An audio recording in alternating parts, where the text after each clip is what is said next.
दोस्तों, एक गांव में एक बूढ़ी औरत रहती थी। वो बहुत ही नेक और ईमानदार थी। उसने अपने जीवन में कभी किसी का बुरा नहीं किया था। किसी कारणवश एक दिन उसकी मृत्यु हो जाती है। जब यमराज उस बूढ़ी औरत को अपने साथ ले जाने के लिए आए तो उस बूढ़ी औरत ने यमराज से पूछा, आप मुझे कहाँ लेकर के जाएंगे, स्वर्ग में या नरक में? यमराज बोले, दोनों में से कहीं नहीं। तुमने अपने जीवन में बहुत अच्छे कर्म किए हैं, इसलिए मैं तुम्हें सीधे ईश्वर के पास लेकर के जा रहा हूँ।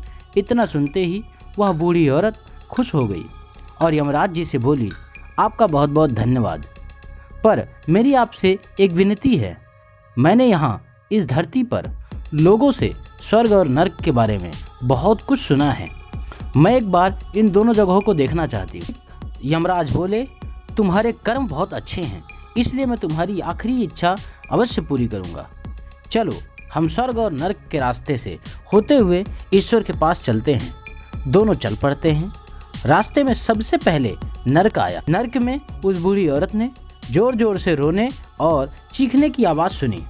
वहाँ नरक में सभी लोग दुबले पतले और बीमार दिखाई दे रहे थे।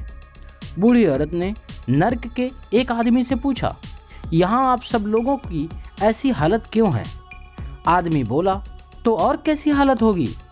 मरने के बाद जब से यहाँ आए हैं हमने यहाँ पर एक दिन भी खाना नहीं खाया है। भूख से हमारी आत्माएं तड़प रही हैं। तभी उस बूढ़ी औरत की नज़र एक विशाल पतीले पर पड़ी, जो कि लोगों के कद से करीब 100 फीट ऊंचा था।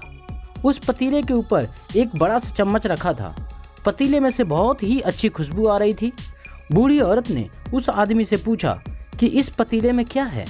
आदमी मायूस होकर बोला, ये पतीला बहुत ही स्वादिष्ट खीर से हर समय भरा रहता है। उस बूढ़ी औरत ने बहुत हैरानी से पूछा, इसमें खीर है तो आप लोग पेट भर के खीर खाते क्यों नहीं? भूख से क्यों तड़प रहे हैं? आदमी रो रो कर बोलने लगा, कैसे खाएं? ये पतीला 100 फीट ऊंचा है। हम में से कोई भी व्यक्ति उस पतीले तक नहीं पहुंच पाता है। बूढ़ी औरत को उन पर तरस आया। वह सोचने लगी, बेचारे खीर का पतीला होते हुए भी भूख से बेहाल हैं। शायद ईश्वर ने इन्हें यही दंड दिया होगा। अब यमराज उस बूढ़ी औरत से बोले, चलो हमें देर हो रही है। दोनों फिर से चल पड़ते हैं। कुछ दूर चलने के बाद स्वर्ग आया। स्वर्ग में बूढ़ी औरत को सभी के हंसने और खिलखिलाने की आवाज़ सुनाई दी। सभी लोग बहुत खुश दिखाई दे रहे थे। उनको खुश देख करके वह बूढ़ी औरत भी खुश हो गई। पर वहाँ स्वर्ग में भी बूढ़ी औरत की नज़र वैसे ही 100 फीट ऊंचे पतीले पर पड़ी जैसा नरक में था। उसके ऊपर भी वैसा ही चम्मच रखा हुआ था। बूढ़ी औरत ने वहाँ लोगों से पूछा, इस पतीले में क्या है?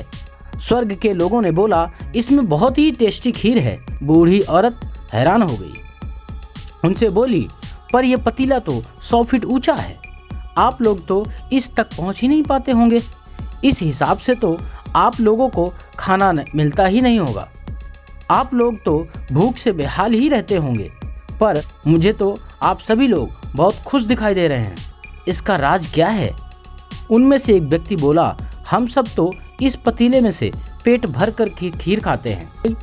बूढ़ी औरत बोली, पर कैसे? पतीला तो बहुत ऊंचा है। व्यक्ति फिर बोला, तो क्या हो गया ऊंचा है? यहाँ पर इतने सारे पेड़ हैं। हमने इन पेड़ों से लकड़ी ली, उसको काटा और एक विशाल सीढ़ी का निर्माण किया।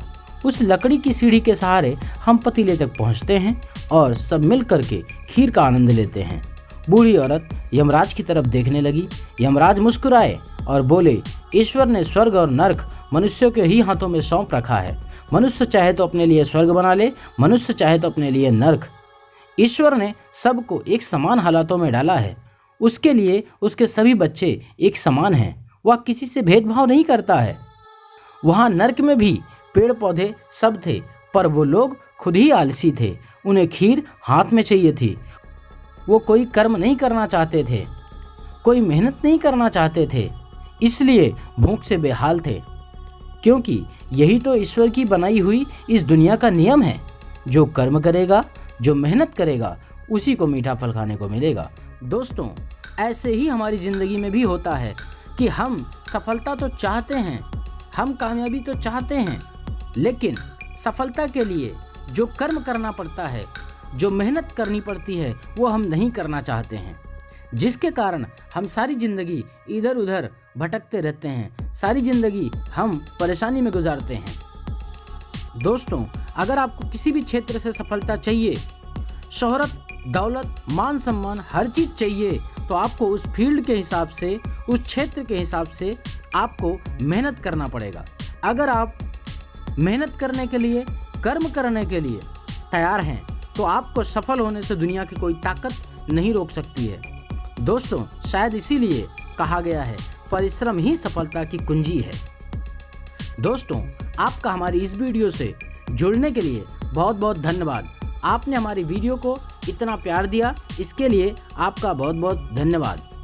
दोस्तों, अगर आप इस चैनल पर पहली बार आए हैं तो आप हमारे इस चैनल को सब्सक्राइब कर लें, साथ ही साथ बेल आइकन भी प्रेस कर लें, जिससे हमारी आने वाले सभी वीडियो का नोटिफिकेशन आपको मिलता रहे।